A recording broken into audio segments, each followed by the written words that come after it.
qui va se qualifier en huitième de finale de cette Coupe du Monde 2026. On va voir tout ça dans cette vidéo. Salut à tous les gars, bienvenue sur le droitier. Aujourd'hui, on fait une vidéo pronostic sur ces 16e de finale. Après avoir vu 90% des matchs de poule, on connaît à peu près chaque équipe, comment elle joue, leur style. Alors, on va se prêter au jeu des pronostics dans une vidéo assez chill. Et je compte énormément sur vous aussi pour y participer en donnant vos avis, vos ressentis sur les équipes. Alors, likez, commentez, partagez, abonnez-vous. On est en train de monter, donc chaque geste compte vraiment. Merci à vous. Rentrons dans le vif du sujet. Alors les gars, je vise le 12 sur 16. Je vise le 12 sur 16, ça serait pas mal. À noter qu'au moment où je tourne cette vidéo, le premier 16e de finale est déjà joué entre le Canada et l'Afrique du Sud. Et je remets le Canada.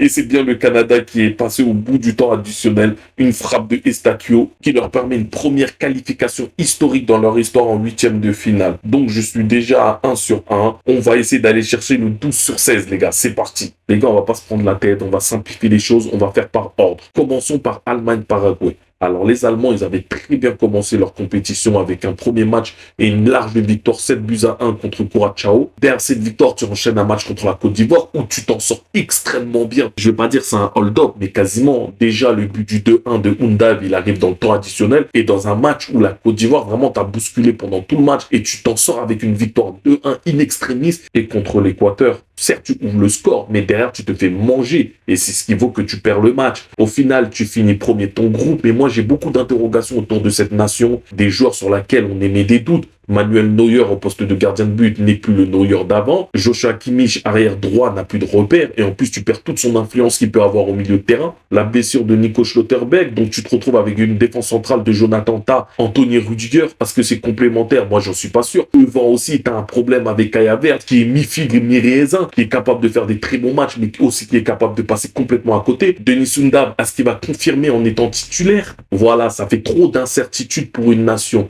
Mais quand même, je pense qu'ils vont réussir à passer l'obstacle du Paraguay parce que individuellement, quand même, l'Allemagne, ça reste supérieur. Et le Paraguay, malgré leur qualification, dans leur contenu de match, c'est vraiment pas fameux. Hein. Ils ont pris une route de 4-1 contre les Américains. Derrière, ils arrivent à battre la Turquie 1-0, mais une Turquie vraiment qui était inefficace. Elle a tiré plus de 30 fois au but, seulement avec 2 tirs cadrés à la fin du match. Et lors de leur dernier match, pour valider leur qualification contre l'Australie, les deux équipes, je pense, se sont arrangées. Le nul leur convenait, donc c'était un match assez pauvre. France-Suède. Alors les gars, on va pas s'attarder sur ce match-là, parce que c'est l'un des matchs les plus déséquilibrés, je pense. La Suède a réussi à exploser la Tunisie, mais c'était une Tunisie, je pense que c'était l'équipe la plus faible de la compétition. Et ça me fait tellement mal pour les Tunisiens qui méritent tellement mieux. La France, attention, tout n'est pas parfait. Notamment défensivement avec les latéraux, Hernandez ou Koundé dans le match contre le Sénégal, notamment en première mi-temps, tu t'en sors très bien à 0-0. Parce que si le Sénégal mène de 1 ou 2 buts, c'est pas volé. Hein. Mais il y a eu des gros ratés, notamment de Ismail Assar. Contre l'Irak, est-ce qu'il y a vraiment des enseignements à sortir de ce match-là, vu que tout le monde dans le groupe a baffé l'Irak? Et contre la Norvège, c'est une équipe B de la Norvège. C'est pas le problème de la France que la Norvège mette l'équipe B. Eux, ils ont fait leur taf. Mais c'est qu'on peut pas en tirer des conclusions. C'est plus dans ce sens-là que je veux dire. Mais là où je trouve l'équipe de France impressionnante, et je pense que c'est sa force, c'est qu'elle sait qu'elle prendra des buts parce que défensivement, elle est friable. Mais elle a tellement de qualité offensive qu'elle en marquera toujours plus que son adversaire. Et c'est ça qui fera la différence. Je vois la France s'imposer sans grande difficulté. Pour moi, il y aura minimum 2 ou 3 buts d'écart. Je vois plutôt un 4-1 comme face à la Norvège. Pays-Bas, Maroc. Ouh là là là, quelle belle affiche. 2 pays qui se connaissent assez bien, qui sont pratiquement 2 frères. Parce que déjà, dans l'équipe nationale du Maroc, énormément de Marocains sont nés aux Pays-Bas. Énormément de Marocains jouent dans le championnat néerlandais. Il y a même une petite rivalité entre ces deux nations à cause de certains grands joueurs néerlandais qui ont eu des propos désobligeants envers les joueurs nés aux Pays-Bas mais qui ont décidé de représenter le Maroc en disant que s'ils ont décidé de choisir le Maroc, c'est parce qu'ils n'avaient pas le niveau pour jouer pour les Pays-Bas. Ce qui est n'importe quoi. Je prends un joueur comme Mazraoui. Il joue tous les jours dans l'équipe des Pays-Bas, les gars. Soyons honnêtes. Saïbari, qui devrait rejoindre le Bayern Munich à la fin de la compétition, il joue aussi aux Pays-Bas. Je pense que c'est plus de la jalousie qu'autre chose. Enfin bref, revenons sur le match. Moi, je dirais, je vois le Maroc se qualifier. Mais à une condition, c'est qu'elle retrouve de l'efficacité, notamment à la finition. C'est ce qui lui fait défaut depuis le début.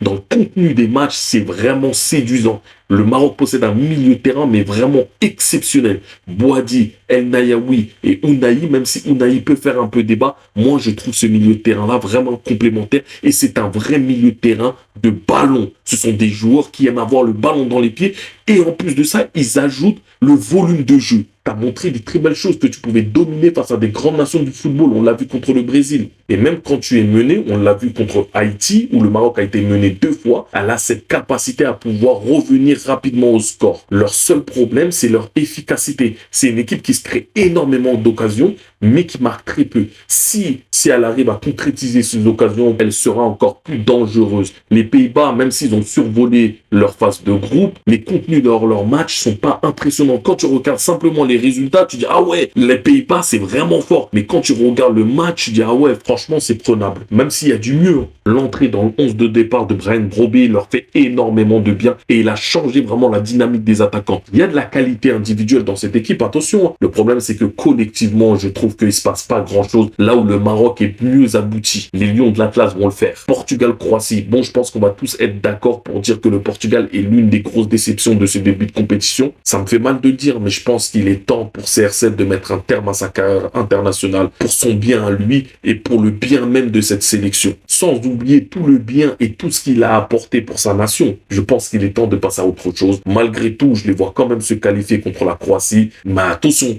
les Croates, on sait qu'ils aiment avancer dans l'ombre. Leur dernier résultat en Coupe du Monde parle pour eux. En 2018, ils font finalistes contre la France. En 2022, ils font demi-finalistes où ils sortent le Brésil. À chaque fois, on a les mêmes arguments avec la Croatie. Ouais, mais c'est une équipe qui est vieillissante. Donc attention, c'est une équipe qui a des résultats en Coupe du Monde. Je vois quand même le Portugal se qualifier, mais attention, ils vont pas dérouler. Ils vont passer, mais sans convaincre. Espagne, Autriche, bon, il y aura pas beaucoup de suspense, je pense. L'Espagne va passer. L'Autriche, c'est sympa, elle fait selon ses possibilités, qui sont assez restreintes, je trouve. Contre l'Algérie, tu es à 2 doigts, voire même quasiment 1 doigt d'être éliminé. S'il n'y a pas ce but à la 96e minute, tu t'en sors avec un 3-3 face à une équipe algérienne qui n'est vraiment pas séduisante, même s'il y a du mieux quand même dans son jeu. Contre l'Argentine, tu les as à peine titillés. On n'a pas senti une Argentine vraiment forcer son talent. Donc, je vois l'Espagne passer. Mais attention, hein, l'Espagne, c'est pas séduisant non plus. Hein. Ça reste quand même une équipe qui a assez de certitude dans son jeu. États-Unis-Bosnie, bon, c'est pas un match qui me hype énormément. La Bosnie, c'est assez faible. Hein. Elle arrive à se qualifier avec une victoire dans son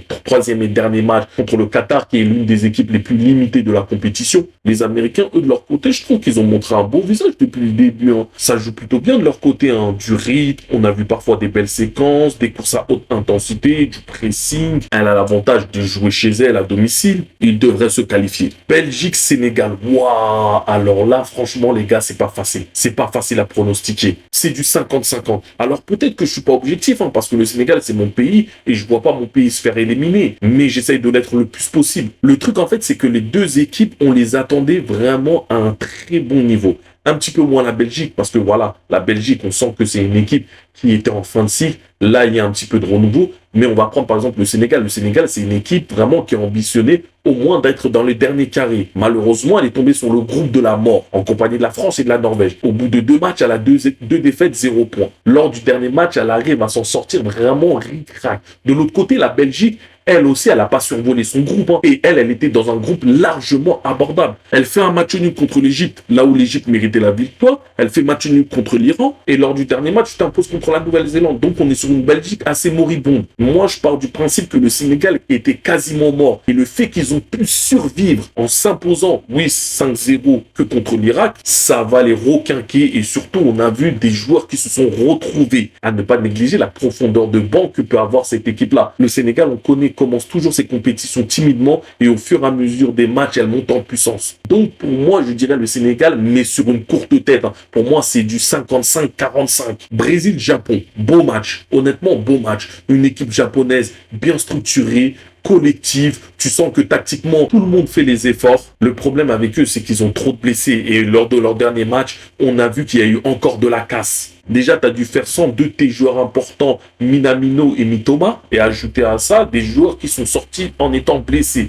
Donc, je pense que sur le plan physique, ça va être compliqué pour eux. En face, le Brésil, offensivement, ça se porte plutôt bien. On a un Vinicius qui est en pétard, un Matheus Cunha qui soit titulaire ou qui soit sur le banc quand il rentre, il marque. Pas en train de récupérer Neymar, même s'il n'est pas à 100%. Lui, on connaît sa qualité. Sur un petit geste, il peut faire une différence. Tu as montré des belles choses. Alors, je pense que au niveau de la structure de leur équipe, ça va être compliqué contre une grande nation. Mais face au Japon, ça devrait le faire. Donc, je vois le Brésil se qualifier. Côte d'Ivoire, Norvège. Ouh, ça aussi, c'est chaud à pronostiquer. Mais ça va être un beau match. Mais je partirai sur la Côte d'Ivoire. Parce que la Norvège, qui pouvait terminer première de son groupe en battant l'équipe de France, a décidé de mettre son équipe B. J'ai pas aimé leur move. Et même dans leur match contre le Sénégal. Alors oui, ils ont bousillé le Sénégal, on va pas se mentir. Mais au final, il termine qu'avec un 3-2, avec des grosses erreurs défensives du côté sénégalais. Quand on connaît la solidité défensive ivoirienne qui est bien mieux structurée que l'équipe du Sénégal, ça va être compliqué de trouver des espaces pour Erling Haaland. Sans oublier le secteur offensif qui est incroyable, qui sont capables d'apporter du danger.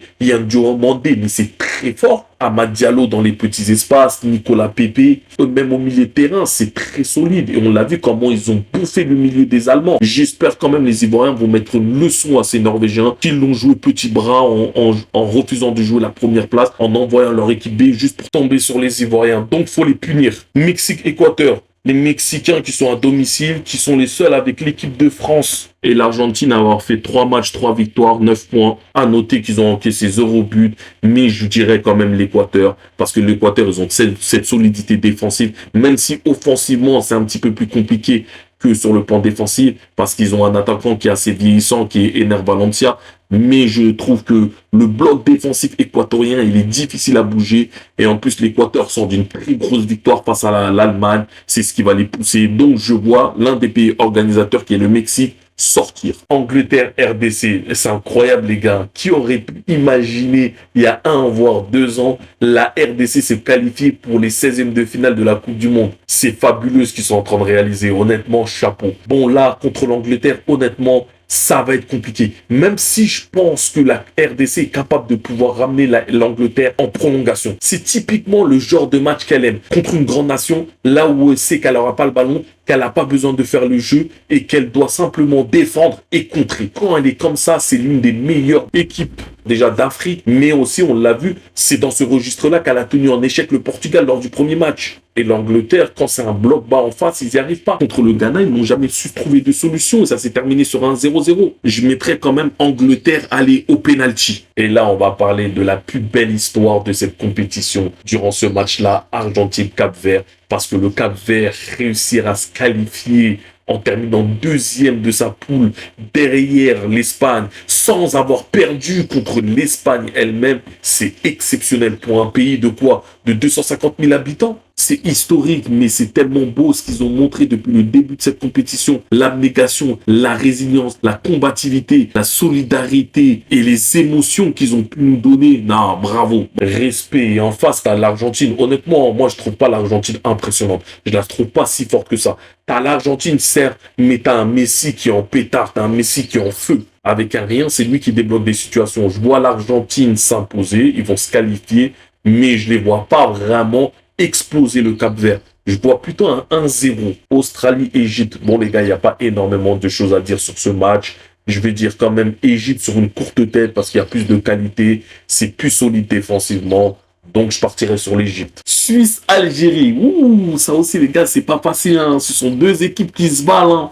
Waouh, c'est vraiment pas facile. Hein. L'Algérie, par moments, ça a été très inquiétant, notamment leurs 2 premiers matchs. Sur le match contre l'Argentine, tu te fais déboîter par un Messi. Bon, c'est Messi quand même. Contre la Jordanie, waouh, ça a été horrible par moments. Mais bon, tu t'en sors vraiment, mais vraiment sur un fil. Contre l'Autriche, il y a du mieux. Mais le problème de l'Algérie, c'est qu'elle commet trop d'erreurs. Il y a trop d'erreurs qui donnent directement un but. Notamment au poste de gardien de but. Tu n'as pas de gardien. Que ce soit le gardien titulaire Lucas Zidane ou le remplaçant Ben Bolt, c'est la même chose. Je partirais quand même sur la Suisse parce que pour une seule raison, on va dire, c'est Petkovic. Je n'ai pas confiance en ce sélectionneur-là. Je suis désolé. Alors là, c'est son petit derby parce qu'il joue contre son pays d'origine qui est la Suisse. Mais honnêtement, j'ai pas confiance en lui, donc je dirais la Suisse. Ça va être serré, hein, c'est du 50-50 ans. Et pour finir, Colombie-Ghana. Honnêtement, la Colombie, c'est l'une des équipes qui m'a donné le plus de plaisir à regarder jouer. Elle est très agréable à voir jouer. Contre le Portugal, le match se finit à 0-0, mais elle doit le remporter quasiment tous les jours le match. Le Ghana Ghana, de son côté, aussi a montré des belles choses. Mais le problème, c'est qu'offensivement, ils sont trop limités. Donc, je partirai sur la Colombie. Voilà, les gars, vous avez tous mes pronostics. Vous aussi, n'hésitez pas à vous prêter au jeu dans les commentaires. Ça serait marrant de voir qui a les meilleurs résultats. Comme d'hab, si la vidéo t'a plu, n'hésite pas à lâcher le like, à t'abonner, à activer la cloche pour ne rien manquer. Prenez bien soin de vous et nous, on se retrouve très vite pour la suite. Peace!